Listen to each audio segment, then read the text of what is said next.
धम्मचक्र प्रवर्तन, आधुनिक काळातील शस्त्रहीन क्रांती. डॉक्टर प्रदीप आगलावे.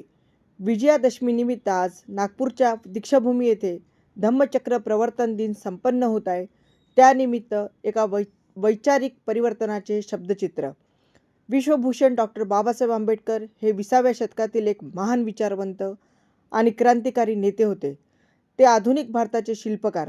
त्यांचे क्रांतिकारी विचार आणि चळवळीमुळे शतकानुशतके गुलामीच्या निद्रेत असलेल्या समाज गटाने शेकडो वर्षाच्या धार्मिक, सामाजिक आणि सांस्कृतिक शृंखला तोडल्या. डॉक्टर बाबासाहेब आंबेडकरांनी नागपूर येथे 14 ऑक्टोबर 1956 रोजी बौद्ध धम्माची दीक्षा घेतली.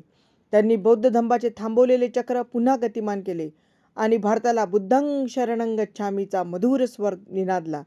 दीक्षाभूमी या देशातील आणि जगभरातील करोडो लोकांची प्रेरणाभूमी ठरली. 1779च्या फ्रेंच आणि 1917च्या रशियन क्रांतीमुळे त्या देशाच्या राजकीय आणि सामाजिक जीवनात प्रचंड परिवर्तन झाले. आधुनिक काळातील या दोन क्रांती महत्त्वपूर्ण मानल्या जातात. तर भारतात डॉक्टर आंबेडकरांनी मानवी अधिकारापासून वंचित 8 लाख अस्पृश्यांचे हिंदूंच्या धार्मिक, सामाजिक आणि सांस्कृतिक गुलामीतून मुक्त केले. ही जगातील तर महान क्रांती आहे. ती हिंसेच्या बळावर नाही तर वैचारिक परिवर्तनाच्या आधारे झाली. ती शस्त्रविरहित क्रांती होती. कोणत्याही प्रकारचा रक्तपात न होता एवढी मोठी क्रांती झाली. शोषणाचे बळी ठरलेल्या अस्पृश्यांना माणूस म्हणून जगण्यासाठी बाबासाहेब यांनी बुद्ध धम्म दिला.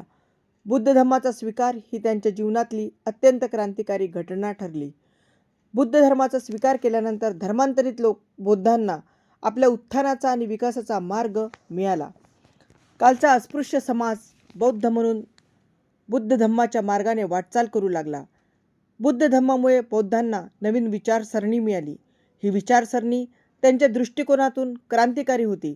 कालपर्यंत हिंदू धर्मग्रंथाच्या आदेशानुसार निमूटपणे वागणारा हा अस्पृश्य समाज विवेकबुद्धीने विचार करून पाऊल टाकू लागला. बुद्ध धम्माच्या स्वीकारानंतर धर्मांतरित बौद्ध धम्मात प्रचंड वैचारिक परिवर्तन घडून आले. कोणत्याही परिवर्तनाचा आरंभ हा विचारातून होत असतो. आता बौद्ध समाज विचारपूर्वक कृती करू लागला. समाज जीवनाच्या सर्व क्षेत्रात हे परिवर्तन घडून आले. बुद्ध धम्म हा निरीश्वरवादी आहे. म्हणून धर्मांतरित बौद्धांनी देव, ईश्वर ही संकल्पना नाकारली. देव, आत्मा, पुनर्जन्म, स्वर्ग, नरक या धार्मिक गोष्टीच्या माध्यमातून आपले मानसिक, सामाजिक शोषण झाले आहे हे लक्षात घेऊन बौद्ध लोकांनी जाणीवपूर्वक या सर्व परंपरागत धार्मिक संस्कारांना आपल्या जीवनातून हद्दपार केले. कोणताही देव आपले भविष्य घडवू शकत नाही, तर आपल्यालाच आपले उज्ज्वल भविष्य घडवायचे आहे असा विचार करून नव्या दिशेने मार्गस्थ झाले. बुद्ध धम्म हा माणुसकीचा धम्म. त्यात कोणत्याच प्रकारची विषमता नाही. बुद्ध धर्मानुसार आचरण केल्यास आपण आपली आणि राष्ट्राची प्रगती करू शकतो असा विश्वास निर्माण झाल्याने धर्मांतरित बौद्धांनी आपल्या पारंपरिक सांस्कृतिक व्यवस्था नाकारली आणि बुद्ध धम्मावर आधारित आपले नवे सांस्कृतिक विश्व निर्माण केले. परंपरागत धर्मव्यवस्थेने व्यक्तीचे विचार स्वातंत्र्य नाकारल्यामुळे वर्षानुवर्षे भारतीय समाजात वैचारिक परिवर्तन होऊ शकले नाही. धर्मांतरित बौद्धांनी वैचारिक गुलामीतून स्वतःची मुक्तता करून घेतली. त्यांच्यात वैज्ञानिक दृष्टिकोन विकसित झाला. शिक्षणाशिवाय आपले अस्तित्व नाही याची जाणीव झाली. शिक्षण हाच विकासाचा मार्ग आहे हे त्यांच्या लक्षात आले. म्हणून शेकडो वर्षापासून शिक्षणापासून वंचित असलेला समाज आपली शैक्षणिक भूक भागविण्यासाठी शिक्षणाकडे वळला.